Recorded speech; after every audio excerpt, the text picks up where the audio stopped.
ప్రభు వాక్యము ద్వారా ఆయన మనతో మాట్లాడినట్లుగా స్తోత్రించదము.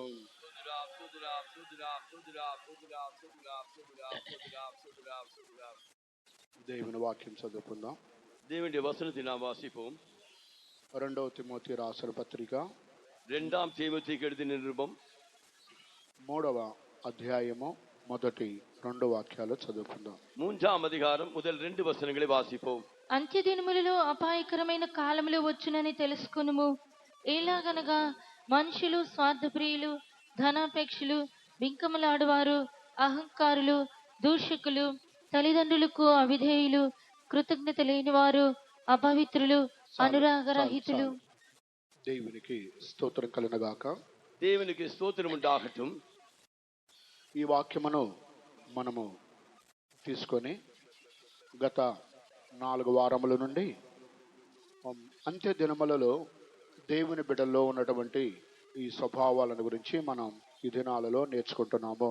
இந்த வசனங்களை ஆதாரமாக கொண்டு கடந்த 3-4 வாரங்களாக கடைசி நாட்களிலே கொடிய பாவங்கள் சபையில் உள்ளவர்களுக்கு இருப்பதை குறித்து நாம் தியானித்து வந்தோம். ఇవి అన్య జనులను గురించి రాయబడలేదు. இந்த காரியங்களை అన్య జనங்களை குறித்து எழுதப்படவில்லை. రక్షింపబడిన దేవుని యొక్క బిడ్డలలో అంత్యకాలములలో ఈ స్వభావములు ఉంటున్నవని పౌలు తిమోతికి తెలియచేస్తున్నారు. ரட்சிக்கப்பட்ட தேவனுடைய பிள்ளைகளுக்குள்ளே கடைசி காலங்களிலே இப்படிப்பட்ட கொடிய பாவங்கள் காணப்படுகிறது என்று அப்போஸ்தலனாகிய பவுல் தீமோத்தேயுக்கு எழுதுகிறார். వారు రక్షింపబడి బాప్తిసం పొంది పరిశుద్ధాత్మ పొంది అనేక సంవత్సరముల నుండి దేవుని యొక్క బిడలుగా వారు జీవిస్తూ ఉన్నారు. அவர்கள் ரட்சிக்கப்பட்டு ஞான ஸ்நானம் எடுத்து பரிசுத்தாவின் அபிஷேகத்தை பெற்று பல வருடங்களாக அவர்கள் தேவனுடைய பிள்ளைகளாக ஜீவித்துக் கொண்டிருக்கிறார்கள். అయినప్పటికీ దేవునికి ఇష్టము లేని ఈ స్వభావాలు వారిలో కనబడుచున్నవి. என்றாலும் தேவனுக்கு பிரியமில்லாத இந்த స్వభావங்கள் அவர்களுக்குள்ளே காணப்படுகிறது. వీటిలో స్వార్థ ప్రియులు, ధనాపేక్ష ప్రియులు, బింకములాడేవారు, అహంకారులు అనేటువంటి ఈ గ్రూపులను గురించి గత దినాలలో మనం విని ఉన్నాము. நாம் இந்த வசனத்திலே சில தற்பிரியராயும் பணப்பிரியராயும் வீம்புக்காரராயும் பெருமை உள்ளவர்களாயும் இருக்கிறார்கள் என்று நாம் கடந்த வாரங்களிலே தியானித்தோம். ఆ తర్వాత మన ఇక్కడ మరొక గ్రూపును చూచినప్పుడు వీరెవరంటే దూషకులు అనే రాయబడి ఉన్నది. இங்கே இன்னொரு கூட்டத்தாரை குறித்து நாம் பார்ப்போம் என்றால் அவர்கள் யார் என்றால் அவர்கள்தான் தூஷிக்கிறவர்கள். దూషకులు అని వ్రాయబడి ఉన్నది. దూషిக்கிறவர்கள் என்று எழுதப்பட்டிருக்கிறது. దూషకులు అని చెప్పినప్పుడు ఇందులో పలు విధమైనటువంటి గ్రూపుల వారు కనబడుచున్నారు. இந்த దూషిக்கிறவர்கள் என்று நாம் சொல்லும்போது இதிலும் கூட சில கூட்டத்தார் காணப்படுகிறார்கள். వీరిలో ఒక గ్రూపు వారు ఎవరంటే దేవునిని దూషించేవారు. இவர்களுக்குள்ளே இருக்கிற ஒரு கூட்டத்தார் அவர்கள் தேவனை தூஷிக்கிறவர்கள். ఆ తర్వాత నడిపించే వారిని అపోస్తులను, దైవ సేవకులను దూషించేవారు. அதற்கு பின்னதாக நடத்திப்புக்காரரை, தேவனுடைய ஊழியர்களை, பரிசுத்தவான்களை దూషిக்கிறவர்கள். ఆ తర్వాత విశ్వాసులను కూడా దూషించేవారు. அதற்கு பின்னதாக విశ్వాసిகளையும் దూషిக்கிறவர்கள். ఆ తర్వాత రక్షణ లేని అన్య జనులను కూడా వారు దూషించేవారు. அதற்கு பின்னதாக రక్షిப்பில்லாத అన్య జనங்களையும் கூட அவர்கள் దూషిக்கிறவர்கள். ఈ విధంగా పలు విధమైనటువంటి అనుభవములతో వారి యొక్క నోరును అదుపులో పెట్టుకోకుండా దూషించేటువంటి ఒక స్వభావము కలిగిన మనుషులు ఈ యొక్క అంత్య దినములలో కనబడుచున్నారు. ఈ విధமாக அவர்கள் தங்களுடைய நாவை அவர்கள் கட்டுப்பாட்டுக்குள் வைக்காமல் மற்றவர்களை தூஷிக்கிறவர்களாக கடைசி நாட்களிலே சபையில் தான் காணப்படுகிறார்கள்.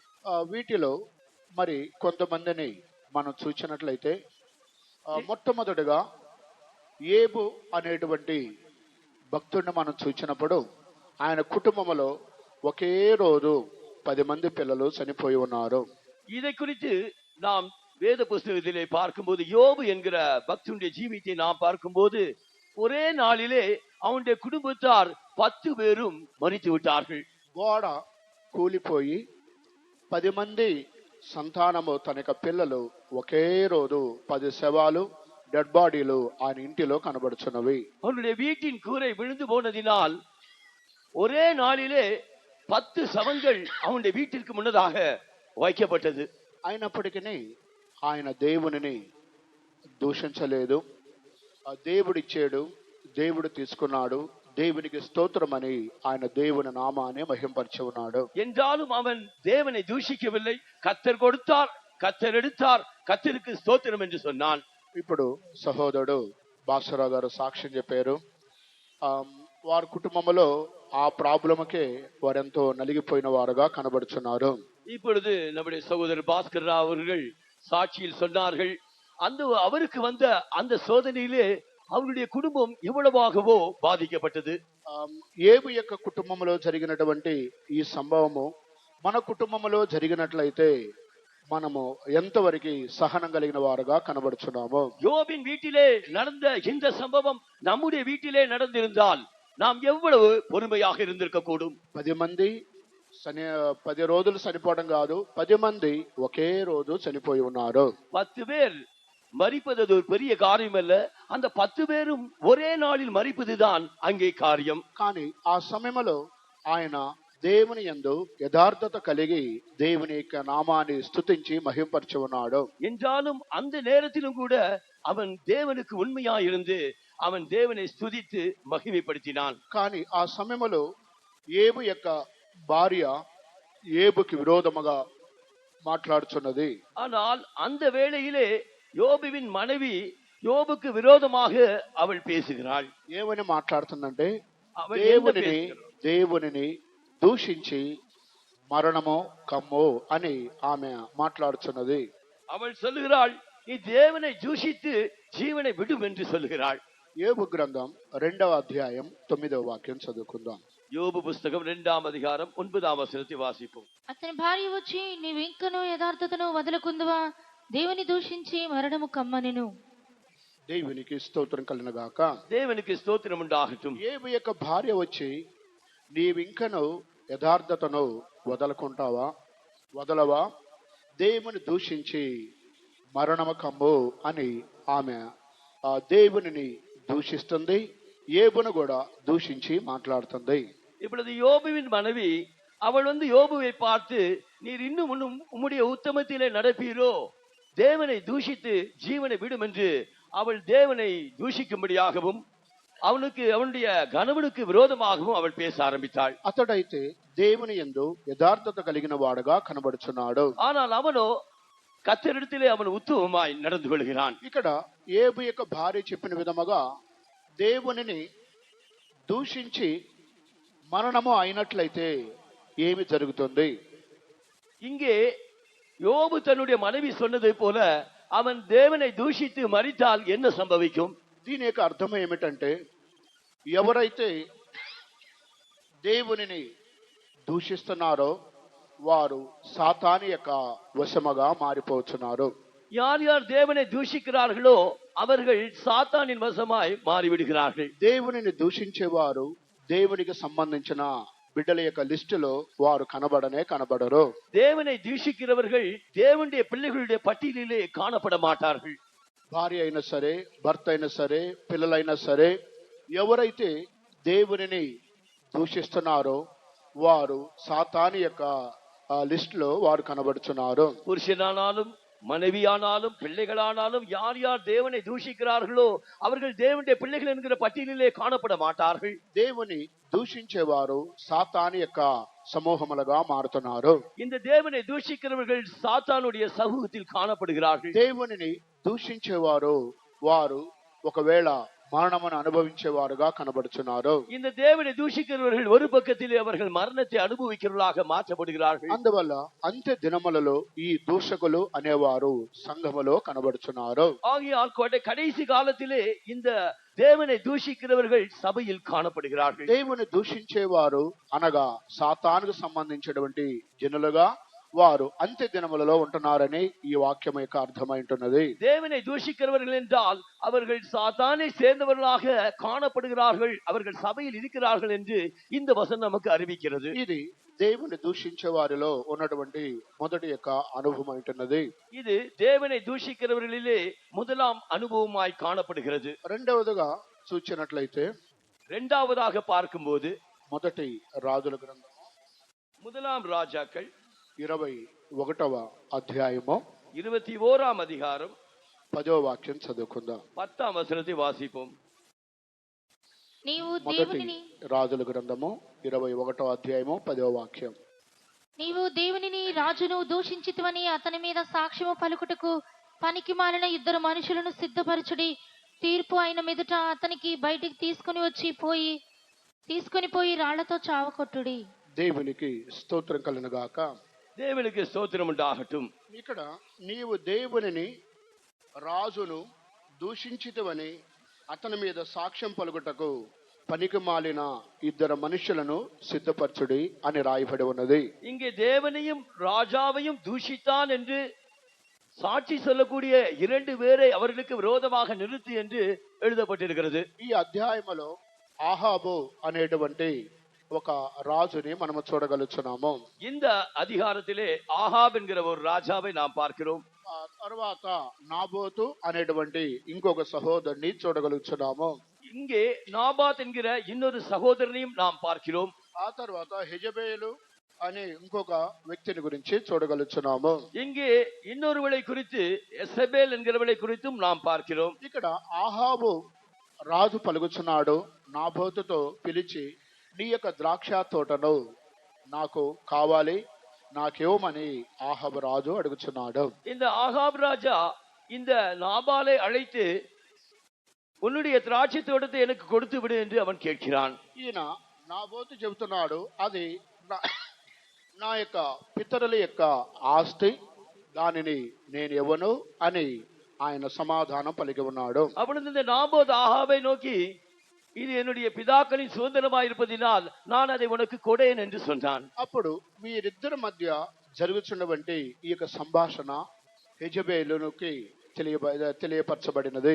இவர்கள் இரண்டு பேருக்குள்ளே நடந்த இந்த சம்பாஷணை எசேபேலுக்கு அறிவிக்கப்பட்டது. ఈ యొక్క యెజబేలు మధ్యవర్తిగా ఉండి ఇక్కడ ఒక కార్యమును జరిగించున్నది. இப்பொழுது எசேபேல் இவர்களுக்கு மத்தியவர்த்தியாக இருந்து அவள் ஒரு காரியத்தை நடப்பித்தாள். ఆ సందర్భంలో ఇక్కడ నీవును దేవునిని రాజును దూషించితవని ఇతని మీద లేనిపోని ఇద్దరు అబద్ధము చెప్పే సాక్ష్యం కలిగిన వారిని వారు సిద్ధపరుస్తున్నారు. இப்பொழுது தேவனையும் ராஜாவையும் இந்த நாபாத் அவன் தூஷித்தான் என்று சொல்லக்கூடிய இரண்டு பொய் சாட்சிகளை அவனுக்கு விரோதமாக நிறுத்தும்படியாக அவள் அறிவிக்கிறாள். ఆ దేవునిని రాజును దూషించేటువంటి ఒక అనుభవమును ఇక్కడ వారు క్రియేట్ చేస్తున్నారు. இங்கே அவன் தேவனையும் ராஜாவையும் தூஷித்தான் என்கிற ஒரு அனுபவத்தை அவன் மேல் அவர்கள் சிருஷ்டிக்கிறார்கள். అప్పుడు ఎవరైతే దేవునిని రాజును దూషిస్తున్నారో వారిని రాళ్లతో కొట్టి చంపాలి, అది ప్రమాణమైంటున్నది. அப்படியானால் தேவனையும் ராஜாவையும் யார் தூஷிக்கிறானோ அவனை கல்லெறிந்து கொல்ல வேண்டும் என்பதுதான் பிரமாணம். కనుక ప్రియమైన దేవుని బిడ్డలారా, రాజుని దేవునిని దూషించేటువంటి అనుభవంలో మనకు కనబడకూడదు. நாம் ராஜாவையும் தேவனையும் தூஷிக்கிற ஒரு அனுபவத்திலே காணப்படக்கூடாது. ఎవరైతే దేవునిని రాజును దూషిస్తున్నారో వారు సాతాను యొక్క జనులుగా పిలువబడుతున్నారు. யார் யார் தேவனையும் ராஜாவையும் தூஷிக்கிறார்களோ அவர்கள் சாத்தானுடைய மக்களாகத்தான் எண்ணப்படுகிறார்கள். ఇక్కడ నాబోతు అనేటువంటి ఈ యొక్క సహోదరుడికి వ్యతిరేకముగా విరుద్ధముగా ఈ ఆగబు రాజు ఆయన పలికినటువంటి ఒక ప్లాన్ అయింటున్నది. இது இந்த ஆகாப் ராஜா இந்த நாபோக்கு விரோதமாக அவன் உருவாக்கின ஒரு திட்டமாக காணப்படுகிறது. కనుక మన యొక్క జీవితంలో కూడా అనేక సందర్భాలలో విరోధముగా ఇటువంటి దేవుని దూషించేటువంటి వ్యక్తులు మన జీవితంలో కూడా కనబడుతున్నారు. அவ்விதமாக நம்முடைய ஜீவியத்திலும் கூட தேவனை தூஷிக்கிற ஜனங்கள் காணப்படுகிறார்கள். వీరు రెండవ అనుభవమునకు చెందిన వారుగా కనబడుతున్నారు. இவர்கள் இந்த இரண்டாவது அனுபவத்தை சேர்ந்தவர்களாக காணப்படுகிறார்கள். దేవుని దూషించే వారిలో మూడో గ్రూపును కూడా మనం చూసినట్లయితే தேவனை தூஷிக்கிறவர்களே மூன்றாவது கூட்டத்தை பார்ப்போம் என்றால் నిర్గమాకాండము, உபாகமம், నిర్గమ ఎక్సోడస్, யாத்ராகமம், నిర్గమాకాండము 22వ అధ్యాయము 22ஆம் அதிகாரம் 28వ వాక్యం చదువుకుందాం. 28ஆம் వచనத்தை వాసిపోం. నీవు దేవుని నిందింపకూడదు, నీ ప్రజలలోని అధికారిని శపింపకూడదు. దేవునికి స్తోత్రం కలుగుగాక. దేవునికి స్తోత్రం ఉండాగటం. ఇక్కడ నీవు దేవునిని నిందింపకూడదు, నీ అధికారిని శపింపకూడదు అని రాయబడి ఉన్నది. இங்கே தேவனை நீ தூஷிக்க கூடாது என்றும் நீ அதிகாரியை நீ அவிதமாக எதிர்த்து சொல்லக்கூடாது என்றும் எழுதப்பட்டிருக்கிறது. ఎవరైతే దేవునిని దూషిస్తున్నారో వారు అధికారిని కూడా దూషించకూడదు అనే ఒక ప్రమాణం ఇక్కడ రాయబడి ఉన్నది. இங்கே யார் யார் தேவனை தூஷிக்கிறார்களோ அவர்கள் அதிகாரியும் கூட தூஷிக்க கூடாது என்று ஒரு புதிய பிரமாணத்தை எழுதப்பட்டிருக்கிறது. ఈ యొక్క అధికారులు వీరు దేవునితో సమానముగా పిలువబడుతున్నారు. இந்த அதிகாரிகள் தேவனுக்கு சமமாகத்தான் எண்ணப்படுகிறார்கள். ఈ యొక్క అధికారులు వారు నడిపించే వారిని బయలుపరుచున్నది. இந்த அதிகாரிகள் நடத்திப்புக்காரரையே வெளிப்படுத்துகிறது. ఆ దేవునిని మనము దూషిస్తే అది ఎంత నష్టమో అదే విధముగా దేవునితో సమానమైన ఈ అధికారులను కూడా మనము నిందింపకూడదు.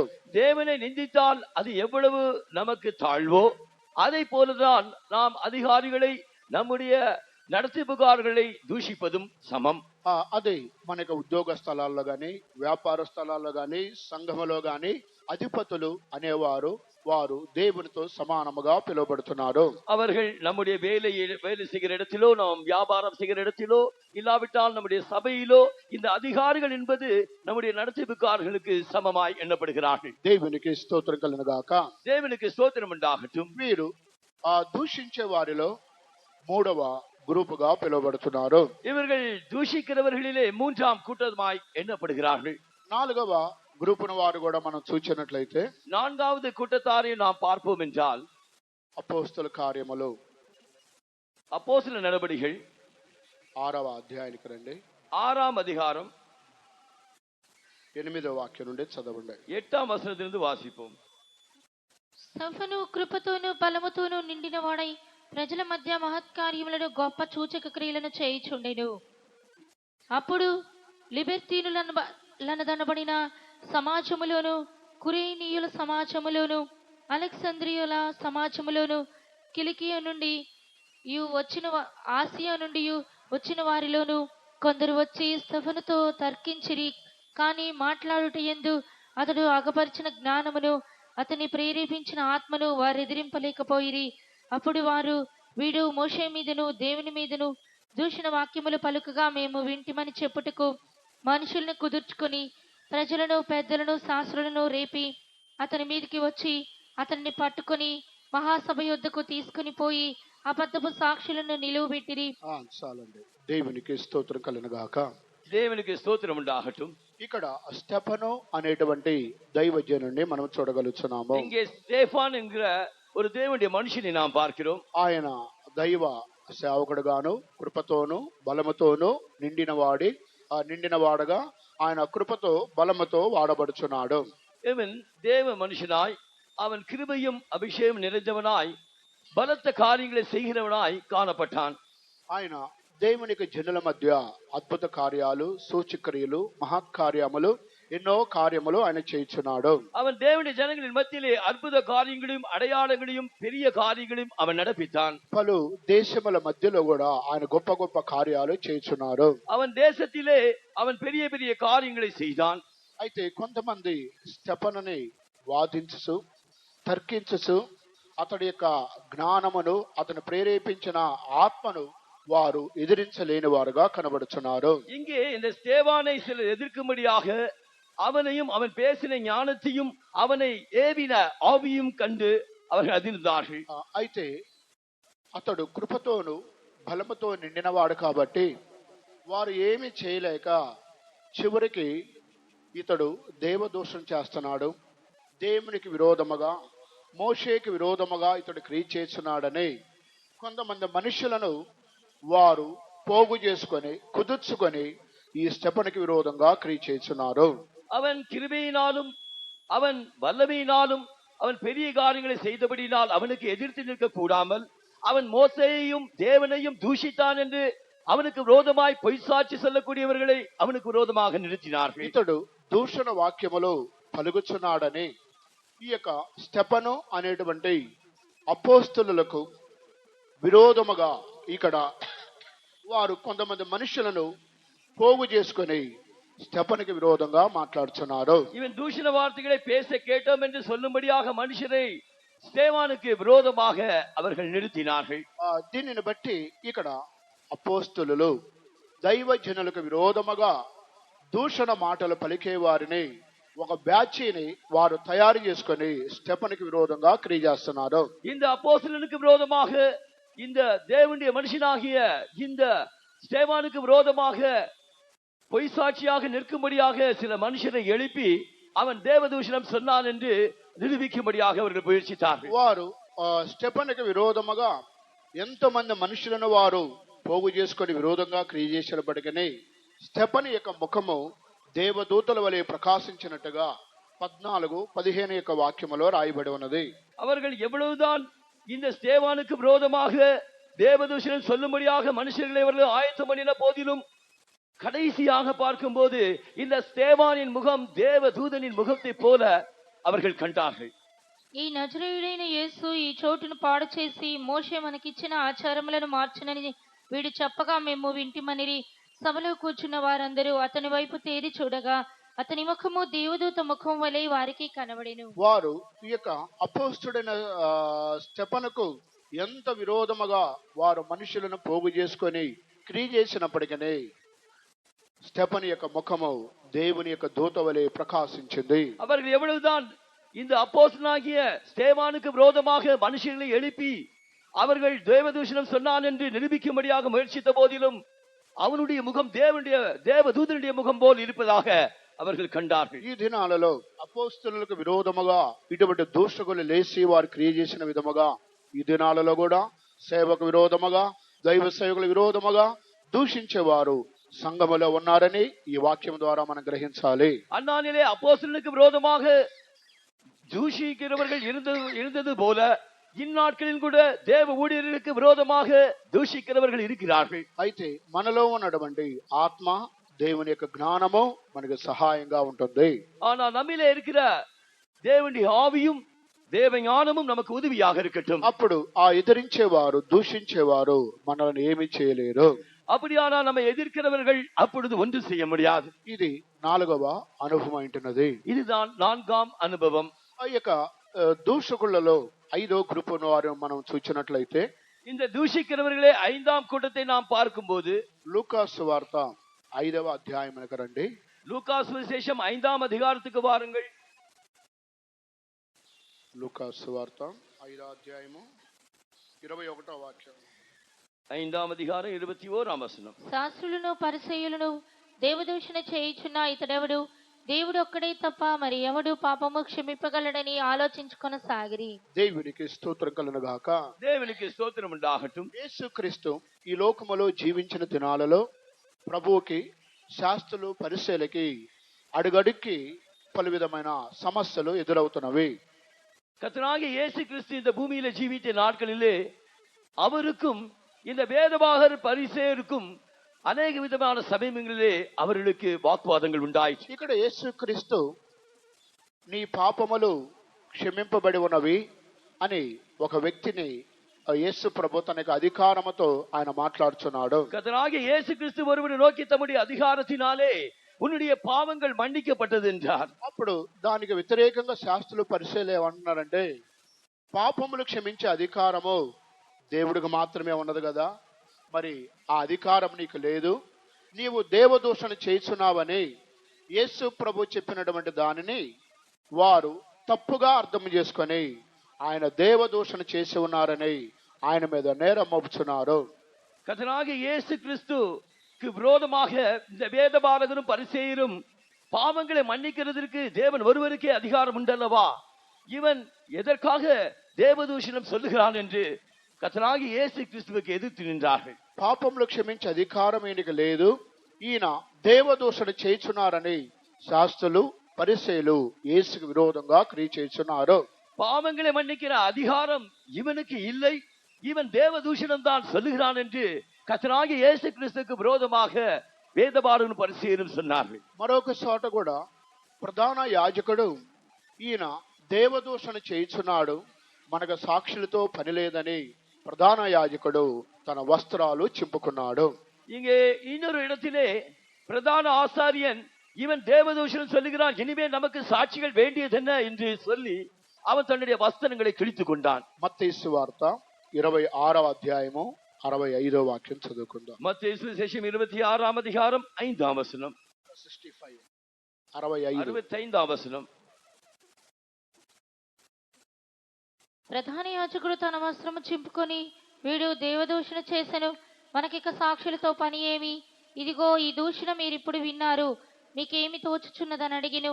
అందుకు వారు, వీడు మరణమునకు పాత్రుడనిరి. దేవునికి స్తోత్రం కలుగుగాక.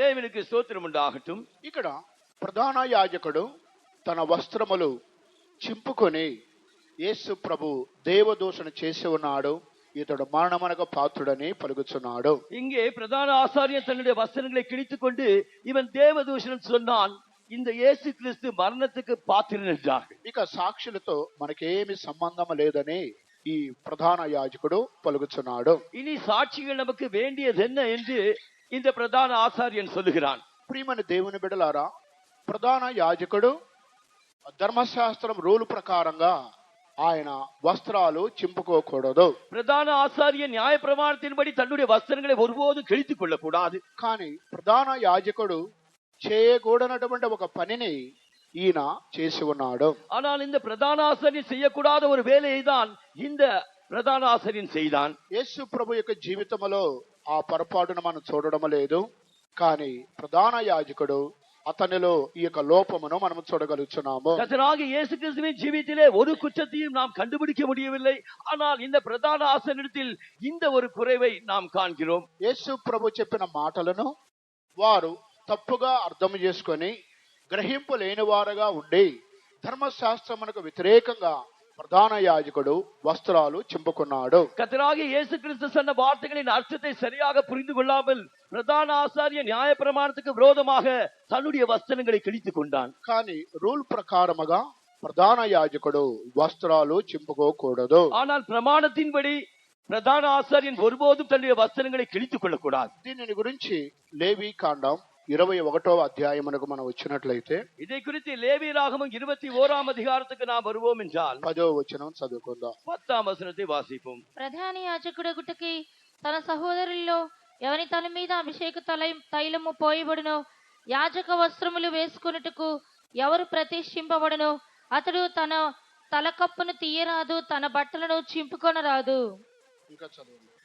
అతడు శవము దగ్గరకు పోరాదు, తన తండ్రి శవమునే గాని తన తల్లి శవం వల్లనే గాని తన్ను అపవిత్ర పరచుకొన రాదు. దేవునికి స్తోత్రం కలుగుగాక.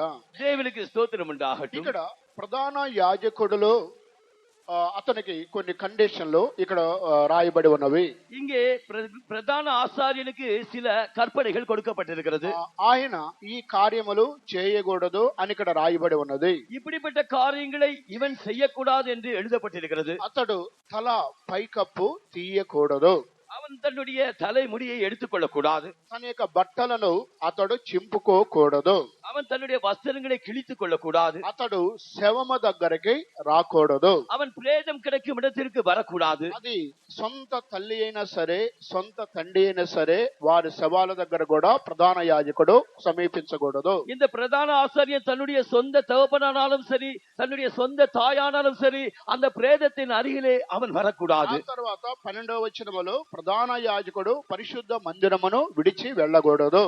இந்த 12ஆம் வசனத்திலே இந்த பிரதான ஆசாரியன் அவன் பரிசுத்த ஸ்தலத்தை விட்டு அவன் புறப்பட்டு செல்லக்கூடாது. అతడు తన దేవుని పరిశుద్ధ మందిరమును అపవిత్రపరచకూడదు. அவன் தன்னுடைய தேவனுடைய பரிசுத்த வாசஸ்தலத்தை ஒருபோதும் அவன் பரிசுத்த குலைச்சலாக்க கூடாது. ప్రధాన యాజకుడికి కొన్ని ప్రమాణములు ఇక్కడ లిఖింపబడి ఉన్నవి. இவ்விதமாக பிரதான ஆசாரியனுடைய சில பிரமாணங்கள் இங்கே எழுதப்பட்டிருக்கிறது. అందువల్ల యేసుక్రీస్తు ఆయన సిలువ వేయబడక మునుపు ప్రధాన యాజకుడు తన వస్త్రములు చింపుకున్నాడు. ஆனால் கர்த்தராகிய இயேசு கிறிஸ்து அவர் சிலுவையில் அறையப்படுவதற்கு முன்னதாக இந்த பிரதான ஆசாரியன் தன்னுடைய வஸ்திரங்களை கிழித்துக் கொண்டார். ఈయన దేవదూషణ చేసి ఉన్నాడని కోపపడి ఆయన తన వస్త్రములు చింపుకున్నాడు. இவன் தேவதூஷணம் சொல்லுகிறான் என்று சொல்லி அவன் கோபப்பட்டு தன்னுடைய வஸ்திரங்களை கிழித்துக் கொண்டான். యేసు ప్రభు దేవదూషణ చేయలేదు. கர்த்தராகிய இயேசு கிறிஸ்து தேவ தூஷணம் சொல்லவில்லை. మనిషి కుమారుడు ప్రత్యక్షమైనప్పుడు ఆయన దేవుని కుడిపార్శ్వమున కూర్చొని ఉండట నిశ్చయముగా మీరు సూచెదరని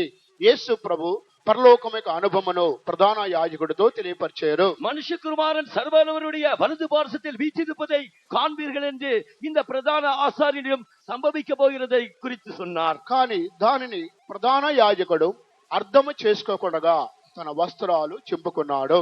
ஆனால் இந்த காரியத்தை பிரதான ஆசாரியன் புரிந்து கொள்ளாமல் அவன் தன்னுடைய வஸ்திரத்தை கிழித்துக் கொண்டான். కానీ ధర్మశాస్త్రం రూల్ ప్రకారంగా ప్రధాన యాజకుడు వస్త్రాలు చింపుకోకూడదు. ஆனால் நியாய பிரமாணத்தின் சட்டத்தின்படி அவன் பிரதான ஆசாரியன் ஒருபோது தன்னுடைய வஸ்திரத்தை கிழித்துக் తన கொள்ளக்கூடாது. వస్త్రములు ప్రధాన యాజకుడు చింపుకున్నందువల్ల అది యూదులకు ఒక గొప్ప న్యాయ తీర్పుగా మారుతుంది. இந்த பிரதான ஆசாரியர் தன்னுடைய வஸ்திரங்களை கிழித்துக் கொள்ளும் போது அது யூதருக்கு விரோதமாக ஒரு பெரிய நியாய தீர்ப்பாக மாறுகிறது. దేవునికి స్తోత్రం కలుగుగాక. தேவனுக்கு ஸ்தோத்திரம் உண்டாகட்டும். ఇది ఒక దూషణ గురించి ఇది ఒక అనుభవం అంటున్నది. இது தூஷணத்திலே இன்னொரு அனுபவமா இருக்கிறது. మరొక కార్యాన్ని కూడా మనం చూసినట్లయితే இன்னொரு அனுபவத்தை நாம் பார்ப்போம் என்றால் ఈ యొక్క దూషణ మాటలు పలికేది ఇది యాంటీ క్రైస్ట్ యొక్క స్పిరిట్ అంటున్నది. இந்த தூஷண வார்த்தைகளை சொல்லுவது இது இந்த ஆன்டி கிறிஸ்துடைய ஆவியாகத்தான் இருக்கிறது. అంత్య క్రీస్తు యొక్క ఆత్మ అంటున్నది. இதுதான் அந்தி கிறிஸ்துவின் ஆவி. ప్రకటన గ్రంథం 17వ అధ్యాయం 3వ వాక్యములో మనం చదువుకుందాం. இந்த வெளிப்படுத்தல் விசேஷம் 15ஆம் அதிகாரம் 3ஆம் வசனத்தை நாம் வாசிப்போம். అప్పుడతడు ఆత్మవసునైన నన్ను అరణ్యమున కొనిపోగా దేవదూషణ నామములతో నిండుకొని 7 తలలను 10 కొమ్ములను గల ఎర్రని మృగము మీద కూర్చుండిన ఒక స్త్రీని చూచితిని. దేవునికి స్తోత్రం కలుగుగాక. தேவனுக்கு ஸ்தோத்திரம் உண்டாகட்டும். ఇది దేవదూషణలో 7వ అనుభవంగా పిలువబడుతున్నది. இது தேவ தூஷணத்திலே 7ஆம் அனுபவமாய் அறிவிக்கப்படுகிறது. ఇక్కడ ఒక స్త్రీని మనము చూడగలుగుతున్నాము. இங்கே ஒரு ஸ்திரீயை நாம் பார்க்கிறோம். ఈ స్త్రీ మృగము మీద కూర్చుండినటువంటి ఒక స్త్రీ. இந்த ஸ்திரீ ஒரு மிருகத்தின் மேல் உட்கார்ந்து கொண்டிருக்கிறாள். ప్రకటన గ్రంథం 12వ అధ్యాయములో అక్కడ చంద్రుని మీద నిలబడిన ఒక స్త్రీని చూడగలుగుతున్నాము. வெளிப்படுத்தல் விசேஷம் 12ஆம் அதிகாரத்திலே சந்திரனிலே நின்று கொண்டிருக்கிற ஒரு ஸ்திரீயை நாம் காண்கிறோம். ఆ స్త్రీ నూతన నిబంధన సంఘాన్ని బయలుపరుచున్నది. அந்த ஸ்திரீ புதிய ஏற்பாட்டு சபையை வெளிப்படுத்துகிறாள். ఇక్కడ మృగము మీద కూర్చున్నటువంటి మరొక స్త్రీని చూడగలుగుతున్నాము. ஆனால் இங்கே மிருகத்தின் மேல் உட்கார்ந்து கொண்டிருக்கிற இன்னொரு ஸ்திரீயை நாம் பார்க்கிறோம். ఈ స్త్రీ చేయి విడవబడినటువంటి సంఘాన్ని బయలుపరుచున్నది. இந்த ஸ்திரீ கைவிடப்பட்ட சபையை காட்டுகிறது. అందువల్ల ఈ స్త్రీ శిరస్సు మీద 7 తలలు 10 కొమ్ములు ఈమెకు కనబడుచున్నవి. இந்த ஸ்திரீயின் தலையிலே 7 தலைகளும் 10 கொம்புகளும் காணப்படுகிறது. ఆ తర్వాత దేవదూషణ నామములతో నిండుకొని ఈ మృగము మీద ఈ స్త్రీ కూర్చుంటుంది. தேவ தூஷணமான நாமங்களால் நிறைந்ததுமான சிவப்பு நிறமுள்ள ஒரு மிருகத்தின் மேல் தான் இந்த ஸ்திரீ உட்கார்ந்து கொண்டிருக்கிறார். అందువల్ల దేవుని దూషణం కలిగేటువంటి దేవ దూషణ కలిగిన మాటలు ఈ యొక్క మృగానికి ఈ స్త్రీకి కనబడుచున్నది. ఇది అంత్యక్రీస్తు యొక్క స్పిరిట్ అయింటున్నది. இந்த தேவனுடைய தூஷணமான நாமங்களால் நிறைந்ததான இந்த மிருகமாய் இந்த ஸ்திரீயாய் காணப்படுகிறாள். அதுதான் அந்தி கிறிஸ்துவின் ஆவியாய் இருக்கிறது. అందువల్ల పౌలు అంత్య దినములలో అపాయకరమైన కాలముల వచ్చును, స్వార్థ ప్రియులు, ధనాపేక్ష ప్రియులు, బింకములాడేవారు, అహంకారులు, దూషకులు అని ఆయన పలుకుచున్నాడు. ஆகையால் தான் கடைசி காலத்திலே கொடிய காலங்கள் சபையிலே சம்பவிக்கும் என்று அப்போஸ்தலனாகிய பவுல் மனுஷர் சற்பிரியராயும் பணப்பிரியராயும் போஜன பிரியராயும் வீம்புக்காரராயும் பெருமைக்காரராயும் இப்பொழுது தேவனை தூஷிக்கிறவர்களாய் இருப்பார்கள் என்றார். ఈ యొక్క దేవ దూషణ కలిగినటువంటి ఈ యొక్క స్త్రీ మృగం మీద కూర్చుంటుంది. ఇది అంత్యక్రీస్తు యొక్క ఆత్మని బయలుపరుచున్నది. இந்த தேவனை தூஷிக்கிற இந்த ஸ்திரீ அவள் மிருகத்தின் மேல் உட்கார்ந்து கொண்டிருக்கிறாள். இது அந்த கிறிஸ்துவின் ஆவியை காட்டுகிறது. ఇది దేవ దూషణలో 7వ అనుభవం అంటున్నది. இது தேவ தூஷணத்திலே 7ஆம் அனுபவம். మరొకటి 8వదిగా మనం చూసినట్లయితే 8வதாக நாம் பார்க்கும்போது యెషయా గ్రంథానికి రండి. ஏசாயா புஸ்தகத்துக்கு வாருங்கள். యెషయా గ్రంథం 37వ అధ్యాయమునకు రండి. 37ஆம் அதிகாரத்துக்கு வாருங்கள். 17వ వాక్యం చదువుకుందాం. 17ஆம் వచనத்தை వాసిపోం. సైన్యములకు అధిపతియగు యెహోవా చెవియొగ్గి ఆలకించుము. యెహోవా కన్నులు తెరిచి దృష్టించుము. జీవముగల దేవుడవైన నిన్ను దూషించుటకై సన్హెరీబు పంపిన వాని మాటలను చెవియొగ్గుము. దేవునికి స్తోత్రం కలుగుగాక. தேவனுக்கு ஸ்தோத்திரம் உண்டாகட்டும். ఇక్కడ యెహోవా కన్నులు తెరిచి దృష్టించము, జీవమగల దేవుడవైన నిన్ను దూషించుటకై సన్హెరీబు పంపిన వాని మాటలను చెవినబెట్టుము. இங்கே கர்த்தாவே நீர் உமது கண்களை திறந்து பாரும், சனகரிப் ஜீவனுள்ள தேவனை தூஷிக்கும்படியாக சொல்லி அனுப்பின வார்த்தைகளை கேளும் என்றான். జీవమగల దేవునిని దూషించేటువంటి ఒక వ్యక్తిని ఇక్కడ మనము చూడగలుగుతున్నాము. இங்கே ஜீவனுள்ள தேவனை தூஷிக்கிற ஒருவனை நாம் இங்கே பார்க்கிறோம். ఇతడి పేరే సన్హెరీబు.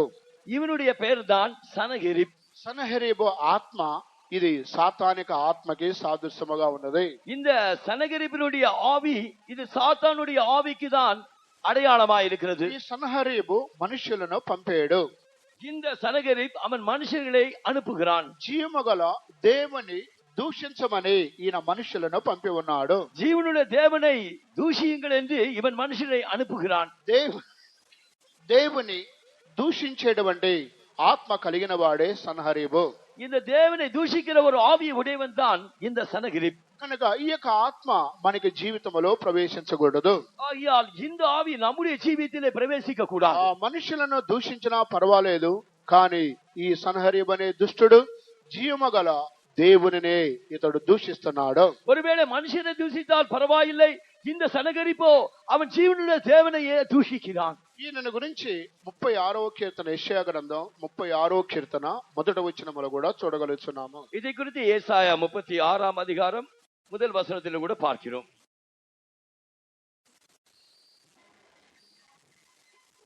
యెషయా గ్రంథం 36వ అధ్యాయం మొదటి వాక్యం. హిజ్కియా రాజు యొక్క 14వ సంవత్సరమున అష్షూరు రాజైన సన్హెరీబు యూదా దేశములోని ప్రాకారము గల పట్టణములన్నిటి మీదికి వచ్చి వాటిని పట్టుకొనిను. దేవునికి స్తోత్రం కలుగును గాక. தேவனுக்கு ஸ்தோத்திரம் உண்டாகட்டும். ఇతడు అష్షూరు రాజైన సన్హెరీబు యూదా దేశములోని ప్రాకారముల గలిన పట్టణముల మీదకి వచ్చి వాటిని పట్టుకున్నాడు. இங்கே அசிரியா ராஜாவாகிய சனகரிப் அவன் யூதாவின் பட்டங்களுக்கு விரோதமாக வந்து அரணான பட்டங்களை அவன் பிடித்து கொண்டான். ఇతడికి చాలా విస్తారమైనటువంటి గుర్రములు ఉంటున్నవి. இவனுக்கு மிகவும் விஸ்தாரமான அவனுக்கு குதிரைகள் காணப்பட்டது. 4వ వాక్యం చదవండి. యెషయా గ్రంథం 36:4. అప్పుడు రబ్షాకే వారితో ఇట్లనెను, ఈ మాట హిజ్కియాతో తెలియచెప్పుడి, మహారాజైన అష్షూరు రాజు సెలవిచ్చినదేమనగా, నీవిలాగు చెప్పవలెను, నీవు నమ్ముకొను ఈ ఆశ్రయాస్పదుడు ఏ పాటి ప్రయోజనకారి, యుద్ధ విషయములో నీ యోచనయు నీ బలమును ఒట్టి మాటలే, ఎవని నమ్ముకొని నా మీద తిరుగుబాటు చేయుచున్నావు, నలిగిన రెల్లు వంటి ఈ ఐగుప్తును నీవు నమ్ముకొనుచున్నావు కదా, ఒకడు దాని మీద ఆనుకొన్న ఎడల అది వాని చేతికి గుచ్చుకొని దూసిపోవును. దేవునికి స్తోత్రం కలుగును గాక. தேவனுக்கு ஸ்தோத்திரம் உண்டாகட்டும். ఇక్కడ ఈ సన్హెరీబు పలుకుచున్నాడు, ఎవరిని నమ్ముకొని నీవు నా మీదికి యుద్ధానికి వస్తున్నావు. இங்கே சனகரிப் சொல்லுகிறான், நீ யாரை நம்பி என் மேல் யுத்தத்திற்கு வருகிறாய். కనుక ఈయనకి విస్తారమైన గుర్రములు ఉన్నవి, అందువల్ల ఇతడు ధీమాగా మాట్లాడుతున్నాడు. இவனுக்கு மிகவும் ஏராளமான குதிரைகள் இருப்பதினால் தான் அவன் அவ்வளவு திமிராக பேசுகிறான். 8వ వాక్యం కూడా చదవండి. 8ஆம் வசனம் கூட வாசியுங்கள். కావున చిత్తగించి అష్షూరు రాజైన నా ఏలిన వానితో పందెము వేయుము, 2000 గుర్రముల మీద రౌతులను ఎక్కించుటకు నీకు శక్తి ఉన్న ఎడల నేను వాటిని నీకిచ్చెదను, లేని ఎడల నా యజమానుని సేవకులలో అత్యల్పుడైన అధిపతియగు ఒకని నీవేలాగు ఎదిరింతువు, రథములను రౌతులను పంపునని ఐగుప్తు రాజును నీవు ఆశ్రయించుకొంటివి. దేవునికి స్తోత్రం కలుగును గాక. தேவனுக்கு ஸ்தோத்திரம் உண்டாகட்டும். ఇతనికి సన్హెరీబు అనేటువంటి ఈయనకి 2000 గుర్రములు కనబడుచున్నవి. இந்த சனகரிப் என்கிற ராஜாவுக்கு 2000 குதிரைகள் காணப்படுகின்றன. 2000 గుర్రములు ఉన్నవి. ఆ గుర్రములు నడిపించే రౌతులు కూడా ఆయన దగ్గర ఉన్నారు. அந்த 2000 குதிரைகள் அவனுக்கு உண்டு. அந்த 2000 குதிரைகளை நடத்தக்கூடிய வீரர்களும் உண்டு. అందువల్ల ఆయన అంటున్నాడు, నీకు శక్తి ఉన్న ఎడల నేను వాటిని నీకు ఇచ్చేదను. இதோ உனக்கு கூடுமானால் நான் அவைகளை உனக்கு கொடுப்பேன். ఎవరిని నమ్ముకొని నా మీదకి ఈ తిరుగుబాటు యుద్ధానికి వస్తున్నావు? நீ யாரை நம்பிக்கொண்டு எனக்கு விரோதமாக யுத்தத்திற்கு வருகிறாய்? ప్రియమైన దేవునికి బిడలారా, பிரியமான தேவனுடைய பிள்ளைகளே, ఈ సన్హెరీబు యొక్క ఆత్మ జీవమగల దేవుని దూషించేటువంటి ఆత్మ కలిగిన వాడు. இந்த சனகரிப்புடைய ஆவி அது ஜீவனுள்ள தேவனை தூஷிக்கிற ஒரு ஆவி. అతడు గుర్రములు రౌతులు ఉన్నందువల్ల అతడు అతిశయిస్తున్నాడు. அவன் குதிரைகளும் குதிரை வீரர்களும் இருப்பதினால் தான் அவன் மேன்மை பாராட்டுகிறான். 20వ కీర్తన 7వ వాక్యములో గుర్రములను బట్టి రథములను బట్టి మన దేవుడు రక్షింపజాలడు. இங்கே 60ஆம் சங்கீதத்தை நாம் பார்க்கும்போது 20 சங்கீதத்தை நாம் பார்க்கும்போது 27వ వచనం 20ஆம் சங்கீதம் 7ஆம் வசனம். కొందరు రథములను బట్టి కొందరు గుర్రములను బట్టి అతిశయపడుదురు, మనమైతే మన దేవుడైన యెహోవా నామమును బట్టి అతిశయపడుదుము. మనమైతే మన దేవుడైన యెహోవా నామమును బట్టి అతిశయించెదము. நாங்களோ எங்கள் தேவனாகிய கர்த்தருடைய நாமத்தை குறித்தே மேன்மை பாராட்டுவோம். ఈ యొక్క గుర్రము సొంత శక్తిని బయలుపరచునది. இந்த குதிரை என்பது தன்னுடைய சொந்த சக்தியை காட்டுகிறது. గుర్రములను బట్టి రథములను బట్టి కొంతమంది అతిశయిస్తారు. ஆம், சிலர் ரதங்களை குறித்தும் சிலர் இந்த குதிரைகளை குறித்தும் மேன்மை ఈ பாராட்டுகிறார்கள். సన్నహరీబు 2000 గుర్రములు రౌతులు ఉన్నందువల్ల అతడు అతిశయిస్తున్నాడు. இந்த சனகரிப்பு கூட அவனுக்கு 2000 குதிரைகள் இருப்பதினால் தான் அவன் மேன்மை பாராட்டுகிறான். అందువల్ల ఎవరిని చూసుకొని ఎవరిని నమ్ముకొని నా మీదకి యుద్ధానికి వస్తున్నావని ఈ సన్నహరీబు పలుకుచున్నాడు. ஆகையால் தான் நீங்கள் யாரை நம்பிக்கொண்டு எனக்கு விரோதமாக யுத்தத்திற்கு வருகிறீர்கள் என்று இந்த சனகரிப்பு கேட்கிறான். ప్రియమైన దేవునికి బిడలారా, జీవమగల దేవునిని దూషించేటువంటి ఈ యొక్క ఆత్మ కలిగిన వాడే సన్నహరీబు. பிரியமானவர்களே, ஜீவனுள்ள தேவனை தூஷிக்கிற ஆவியை உடையவன் தான் இந்த சனகரிப். ఇక్కడ గుర్రములు అని చెప్పినప్పుడు సొంత బలాన్ని బయలుపరచున్నది. இந்த குதிரைகள் என்று சொல்லும் போது இங்கே இது சொந்த பலத்தை காட்டுகிறது. మరొక గుర్రములో ఉన్న మరొక అనుభవాన్ని మనం చూసినట్లయితే இந்த குதிரைகளில் இருக்கிற இன்னொரு காரியத்தை நாம் பார்ப்போம் என்றால், ఈ యొక్క గుర్రము అని చెప్పినప్పుడు అది ఐగుప్తు యొక్క శరీర మాంసానికి సాదృశ్యముగా ఉన్నది. இந்த குதிரைகள் என்றால் இந்த எகிப்தின் சரீர மாம்சத்தை காட்டுகிறது. యెషయా గ్రంథం 31వ అధ్యాయానికి రండి. ஏசாயா புஸ்தகம் 31ஆம் அதிகாரத்துக்கு வாருங்கள். 3వ వచనం చదువుకుందాం. 3ஆம் வசனத்தை வாசிப்போம். ఐగుప్తీయులు మనుషులే గాని దేవుడు కారు, ఐగుప్తీయుల గుర్రములు మాంసమయములే కాని ఆత్మ కావు. దేవునికి స్తోత్రం కలుగునుగా. தேவனுக்கு ஸ்தோத்திரம் உண்டாகட்டும். ఐగుప్తీయులు మనుషులే గాని దేవుడు కారు. இந்த எகிப்தியர் மனுஷர் தானே, தெய்வம் அல்ல. ఐగుప్తీయుల యొక్క గుర్రములు మాంసమయము లేగాని ఆత్మ కాదు. இந்த எகிப்தியருடைய குதிரைகளும் மாம்சம் தானே, அவைகள் ஆவிகள் அல்ல. దేవునికి స్తోత్రం కలుగునుగాక. தேவனுக்கு ஸ்தோத்திரம் உண்டாகட்டும். ఐగుప్తీయుల యొక్క గుర్రములు ఇవి ప్రపంచములో పేరు పొందినటువంటి గుర్రములుగా కనబడుచున్నవి. இந்த எகிப்தியருடைய குதிரைகள் தான் உலகத்திலே புகழ்பெற்ற குதிரைகளாக காணப்படுகிறது. అందువల్ల సొలొమోను జ్ఞాని పరమగీత 1వ అధ్యాయం 9లో ఫరో యొక్క రథ అశ్వములతో నిన్ను పోల్చేదను అని ఆయన పలుకుచున్నాడు. ஆகையால் தான் உன்னத பாட்டு 1ஆம் அதிகாரத்திலே நான் உன்னை இந்த பார்வோனின் பரிகளுக்கு ஒப்பாக நான் ஒப்பிடுகிறேன் என்று சொல்கிறான். 1వ అధ్యాయం 9వ వచనం. 1ஆம் அதிகாரம் 9ஆம் வசனம். నా ప్రియురాల ఫరో యొక్క రథాశ్వములతో నిన్ను పోల్చెదను. నా ప్రియురాల ఫరో యొక్క రథాశ్వములతో నిన్ను పోల్చెదను. என் பிரியமே, பார்வோனுடைய ரதங்களிலே பூட்டப்பட்டிருக்கிற பரிகளின் பவுஞ்சிக்கு நான் உன்னை ஒப்பிடுகிறேன். ప్రపంచములో ఉన్న రథములలో గుర్రములలో ఐగుప్తులో ఉన్నటువంటి గుర్రములు రథములు అవి విశేషమైనవి. உலகத்திலே உள்ள எல்லா குதிரைகளை பார்க்கலும் எகிப்தில் உள்ள குதிரைகள் மிகவும் புகழ் பெற்றவைகள். అందువల్ల సొలొమోను యొక్క జ్ఞాని నా ప్రియురాలారా ఫరో యొక్క రథాశ్వములతో నిన్ను పోల్చెదను. ஆகையால் தான் என் பிரியமே, நான் பார்வோனுடைய ரதத்திலே பூட்டப்பட்டிருக்கிற பரிகளுக்கு உன்னை ஒப்பிடுகிறேன். అందువల్ల ఈ గుర్రము సొంత బలమును జ్ఞానాన్ని బయలుపరచున్నది. ஆகையால் இந்த குதிரைகள் சொந்த பலத்தை சொந்த ஞானத்தை தான் காட்டுகிறது. రెండవది ఈ యొక్క గుర్రములు ఐగుప్తుల యొక్క మాంసమయములు అని రాయబడి ఉన్నవి. இந்த குதிரைகள் எகிப்தியருடைய மாம்சம் தானே என்று எழுதப்பட்டிருக்கிறது. అవి ఆత్మ కాదు అని భక్తుడు సెలవిస్తున్నాడు. அவைகள் ஆவி அல்ல என்று பக்தன் சொல்லுகிறான். అందువల్ల ప్రియమైన దేవుని బిడ్డలారా, ఈ సన్నహరీబు 2000 గుర్రములు రౌతులు ఉన్నందువల్ల అతడు అతిశయించి జీవగల దేవుని దూషించిన వాడుగా కనబడుచున్నాడు. இந்த சனகரிப் தனக்கு 2000 ரதங்கள் இருந்தபடியினால் இவன் தேவனை దూషించக்கூடிయవనాய் కాణపட்டான். ఇది 8వ అనుభవంగా పిలువబడుతున్నది. ఇది 8ஆம் అనుభవமாய் இருக்கிறது.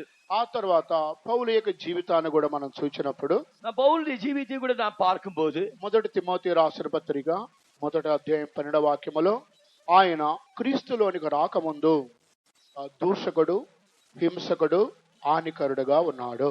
இந்த 1ஆம் தீமோத்தேயு 1ஆம் அதிகாரம் 12ஆம் வசனத்திலே அவன் கிறிஸ்துவுக்குள் வருவதற்கு முன்னதாக அவன் దూషిக்கிறவனும் துன்பப்படுத்துவனும் கொடுமை செய்கிறவனுமாக அவன் காணப்பட்டான்.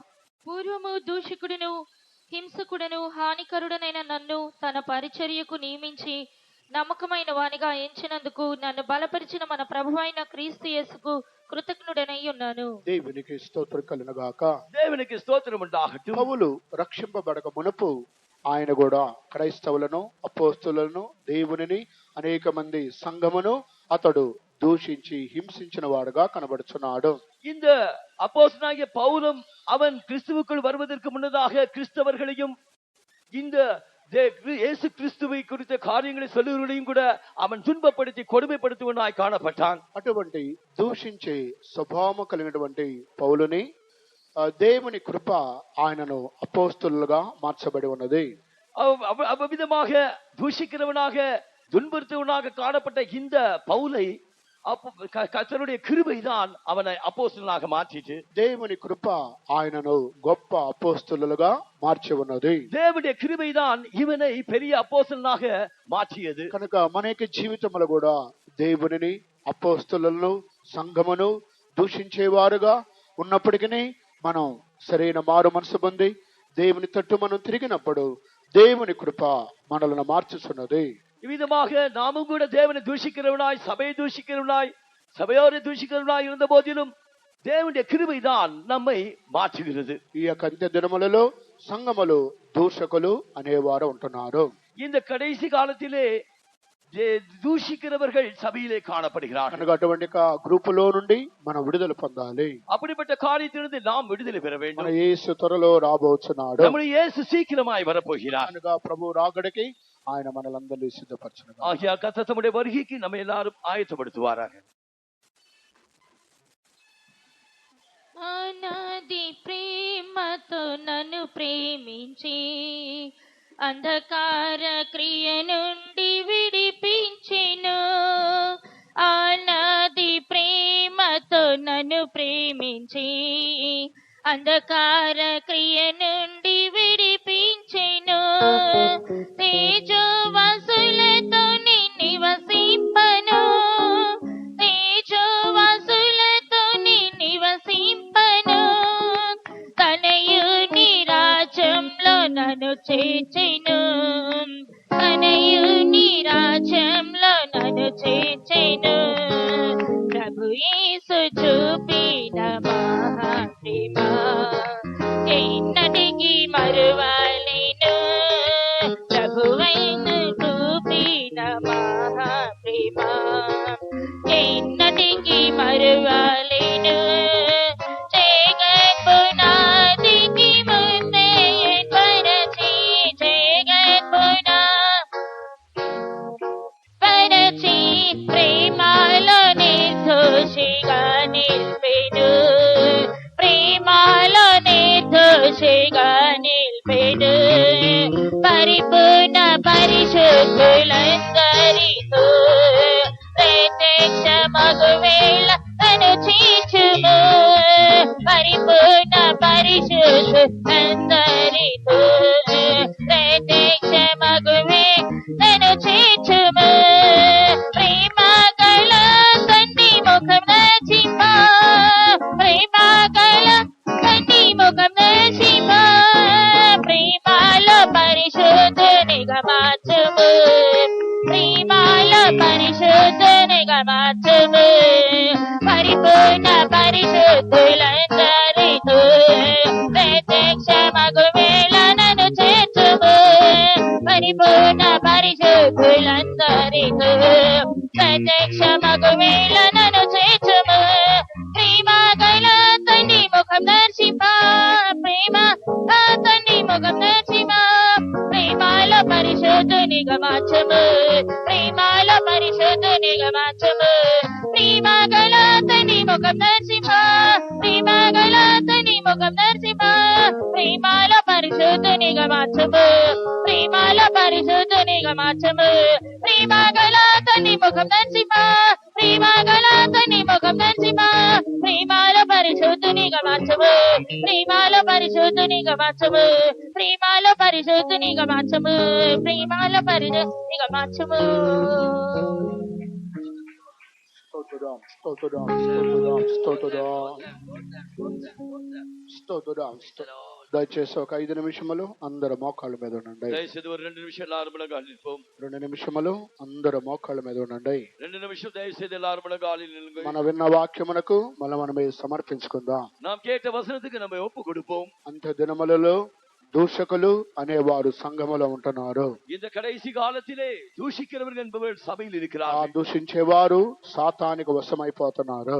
இந்த దూషిக்கிறவர்கள் సాతానుடைய ఆ వశத்திற்குள்ளாக்கப்படுகிறார்கள். దూషించేవారు అంత్యక్రీస్తు ఆత్మ కలిగిన వారు. இந்த దూషిக்கிறவர்கள் அந்தி கிறிஸ்துவுடைய ஆவி உடையவர்கள். ఆ దూషించేవారు సన్నహరీబ ఆత్మ కలిగిన వారు. இந்த దూషிக்கிறவர்கள் சனகரிப்பின் ஆவி உடையவர்கள். జీవమగల దేవుని దూషించేవారు.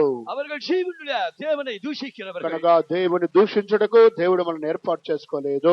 தேவன் தன்னை தூஷிப்பதற்காக யாரையும் தெரிந்து கொள்ளவில்லை. దేవుని స్తుతించడానికి మనల్ని ఏర్పాటు చేసుకున్నారు. நாம் தேவனை துதிப்பதற்காக நாம் தெரிந்து கொள்ளப்பட்டவர்கள். దేవుని మహిమపరచడానికి దేవుడు మనల్ని ఏర్పాటు చేసుకున్నారు. நாம் தேவனை மகிமைப்படுத்துவதற்காக தேவன் நம்மை தெரிந்து கொண்டார். కనుక ఒక 2 నిమిషములందరూ పరిశుద్ధాత్మలో సంతోషించండి. ஆகையால் ஒரு 2 நிமிஷம் எல்லாரும் பரிசுத்த ஆவியிலே சந்தோஷியுங்கள். ఒక్కొక్కరు ఆత్మలో సంతోషించండి. தேவனுடைய ஆவியிலே களிகூருங்கள். హల్లెలూయా హల్లెలూయా హల్లెలూయా హల్లెలూయా స్తోత్రం స్తోత్రం స్తోత్రం స్తోత్రం ప్రైజ్ ది లార్డ్ స్తోత్రం స్తోత్రం స్తోత్రం స్తోత్రమయ్యా amen praise the lord praise the lord praise the lord praise the lord దేవా తుబల బౌషిబిడి బిగదే బిగద బల బతుది బిగద బల బౌషిమా దేవా స్తోత్రం స్తోత్రమయ్యా స్తోత్రమయ్యా స్తోత్రమయ్యా ఆమేన్ బల బౌషిబిడి బిగదే బల బౌషిమా కరబల బౌషిబిడి బిగద బగద బల బతుది బిగదే బిగద బగద బల బౌషిమా హల్లెలూయా స్తోత్రం స్తోత్రం స్తోత్రం స్తోత్రం స్తోత్రం హల్లెలూయా బగద బల బతుది బిగదే బల బౌషిమా హల్లెలూయా స్తోత్రం స్తోత్రం స్తోత్రం దేవా బల బౌషిబిడి బిగద బల బౌషిమా హల్లెలూయా స్తోత్రం స్తోత్రం యేసుని నామం జయించుగాక సాతాను కోటలు పగులుగాక యేసుని నామం జయించుగాక సాతాను కోటలు పగులుగాక యేసుని నామం జయించుగాక సాతాను కోటలు పగులుగాక యేసుని నామం జయించుగాక సాతాను కోటలు పగులుగాక యేసుని నామం జయించుగాక సాతాను కోటలు పగులుగాక యేసుని నామం జయించుగాక సాతాను కోటలు పగులుగాక యేసుని నామం జయించుగాక సాతాను కోటలు పగులుగాక యేసుని నామం జయించుగాక సాతాను కోటలు పగులుగాక యేసుని నామం జయించుగాక సాతాను కోటలు పగులుగాక బల బౌషిబిడి బిగద బల బతుది బిగదే దేవా స్తోత్రం స్తోత్రం స్తోత్రమయ్యా దేవా స్తోత్రం. ప్రియమైన సహోదరి సహోదరా, దేవదూషణ నామములతో నిండుకొని 7 తలలు 10 కొమ్ములు కలిగినటువంటి ఆ మృగము మీద ఈ స్త్రీ కనబడుచున్నది.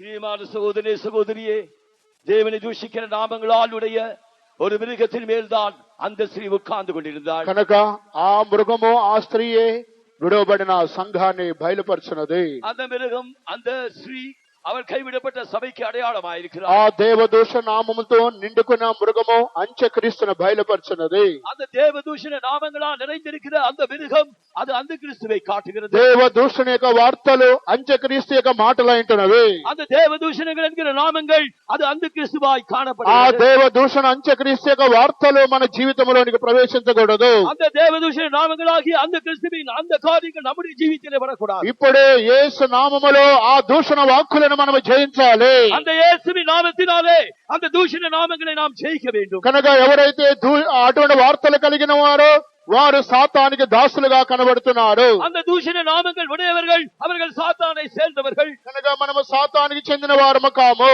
ஐயோ நாம் சாத்தானை சேர்ந்தவர்கள் அல்லர், మనము దేవునికి చెందిన వారము. நாம் தேவனை சேர்ந்தவர்கள். ఒక నిమిషం అందరూ అభిషేకాన్ని సమర్పించుకోనండి. ஒரு நிமிஷம் எல்லாரும் அபிஷேகத்துக்கு ஒப்பு கொடுங்க. ఆ దేవ దూషణ వార్తలను ఇప్పుడే యేసు నామములో జయించాలి. தேவனுடைய நாமங்களை நாம் இயேசுவின் நாமத்தினால் ஜெயிக்கிறோம். హల్లెలూయా.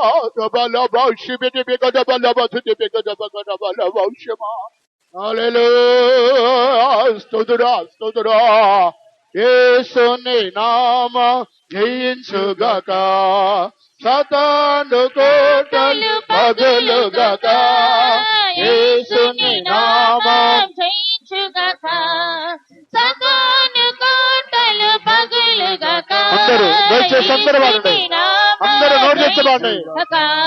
సాతాను కోటలు పగులుగాక, యేసుని నామం జయించుగాక. సాతాను కోటలు పగులుగాక, యేసుని నామం. హల్లెలూయా. సాతాను కోటలు పగులుగాక, సాతాను కోటలు పగులుగాక, యేసుని నామం జయించుగాక. సాతాను కోటలు పగులుగాక, యేసుని నామం జయించుగాక. సాతాను కోటలు పగులుగాక. ఆమేన్.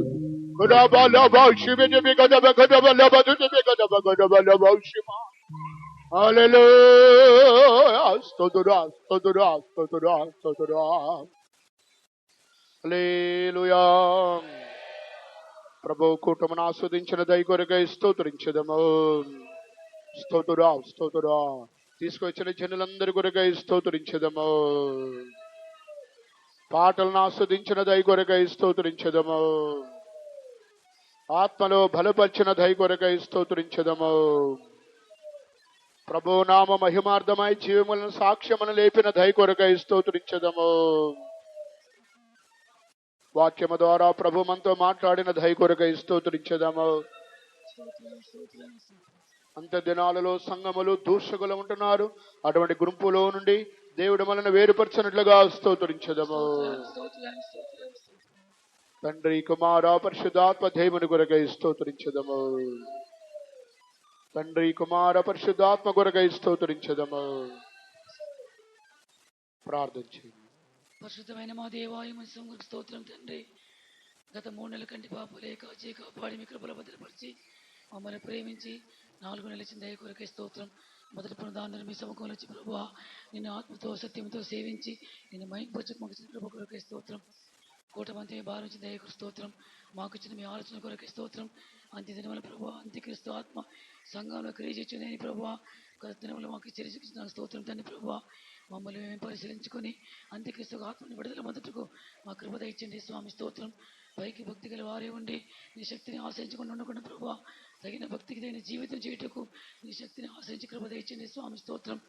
అన్ని జనుల ప్రభా రథముల గురించి గుర్రముల గురించి అతిశయపడతారు కానీ మేము అతిశయపడకు మీ నామం తప్ప మరి ఒకటి మాకు లేదండి స్తోత్రం.